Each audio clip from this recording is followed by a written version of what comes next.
Bonjour, c'est Titus. Bienvenue dans cette nouvelle vidéo. Et aujourd'hui, je voudrais vous parler des chakras. Les chakras, ce sont des centres d'énergie que nous possédons tous, vous comme moi, et qui, à travers notre corps, captent l'énergie et la redistribuent. Ils sont tous associés à une idée, à un concept et à une couleur. Je vais vous les décrire un par un. Alors évidemment, il ne faut pas confondre chakra et crachat. Ce sont deux mots vraiment différents. Et lorsqu'on dit « j'ai un crachat », évidemment, on n'est pas dans le domaine de la spiritualité, ça, on l'aura bien compris. Le premier de ces chakras, c'est le chakra racine. En indien, on l'appelle Muladhara. Il est, si vous voulez, entre le trou de pète et les couilles, sous l'entrejambe. Et ce chakra, c'est donc le chakra racine, chakra qui nous aide à nous ancrer dans le monde matériel. Évidemment, c'est celui qui va s'occuper de la santé financière, de est-ce que je vais bien, est-ce que mon corps va bien, est-ce que j'ai un sentiment de sécurité par rapport au monde. Ça, c'est le premier chakra, il est associé à la couleur rouge, Muladhara.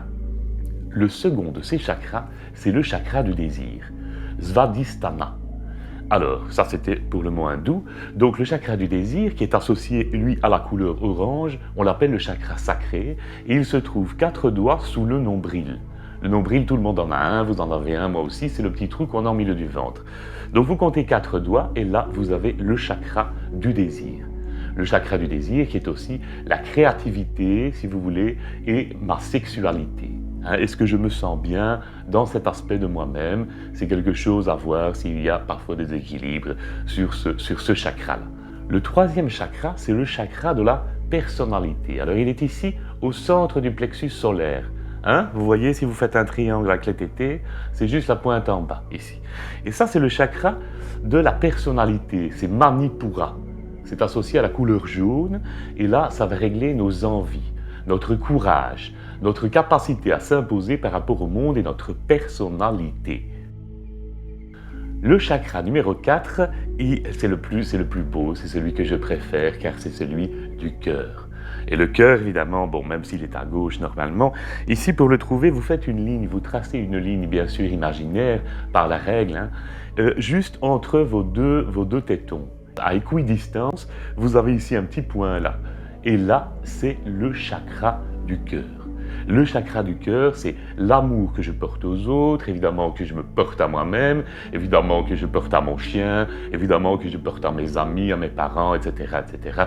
Et c'est aussi la capacité de pardonner, de dire « je m'excuse, je me suis trompé, pardon ». Voilà, le chakra du cœur, donc il se nomme Anahata, et il est associé à la couleur verte, ici. Le cinquième chakra, c'est le chakra de la gorge ici, qui est associé à la couleur bleue. Il est juste ici, là, ici. Et ça va être le chakra de la communication. Il va s'appeler Visuddha en hindi. Et donc, celui-là, il règle, alors il va être mon rapport à la vérité, au mensonge, ma capacité de m'exprimer, de me faire comprendre, bien sûr, aussi mon intégrité, si vous voulez, dans mon langage, ma vérité absolue, ma vérité du fond de l'âme, est-ce que je la communique bien, etc., etc. Donc souvent, les maux de gorge sont associés à l'idée qu'on a du mal à dire les choses. Alors, on ne sait pas, on louvoie, et ça, ce n'est jamais très bon pour son état intérieur. Le sixième chakra, c'est le chakra que l'on appelle le chakra pomme de pin. Alors, il s'appelle Ajna, et il est associé à la couleur indigo. Indigo, c'est un peu la 7e couleur de l'arc-en-ciel, c'est entre le bleu et le violet, c'est une sorte de violet foncé avec un petit peu de rouge dedans.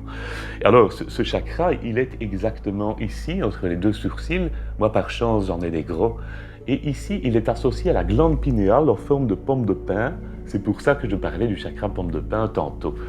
Et ça, c'est le chakra de la clairvoyance, alors la télépathie, les pensées, ce que je pense justement, percevoir les choses qu'on ne perçoit pas d'habitude, les sensations, l'intuition aussi, etc., etc. Le 7e chakra, c'est le chakra couronne, qu'il va se trouver ici, là. Vous voyez, moi je suis un peu chauve ici, alors ici je sais facilement le voir, c'est le chakra couronne, et c'est le chakra qui me donne l'énergie divine, les choses qui nous dépassent. Vraiment notre contact avec le cosmos, avec le ciel si vous voulez, avec la voûte céleste. Alors, en pratiquant régulièrement un nettoyage intérieur de notre être, nous pouvons rééquilibrer nos chakras et alors retrouver un état intérieur plus serein, plus de paix, plus de joie. Et je vous le souhaite en tout cas. J'espère vous avoir appris à nouveau quelque chose. Je pense avoir délivré des petits secrets spirituels aujourd'hui sur ces chakras. On en a tous, souvenez-vous-en. Alors, prenez-en soin et je vous souhaite un excellent éveil spirituel en attendant la prochaine vidéo. Au revoir à tous, c'était Titus.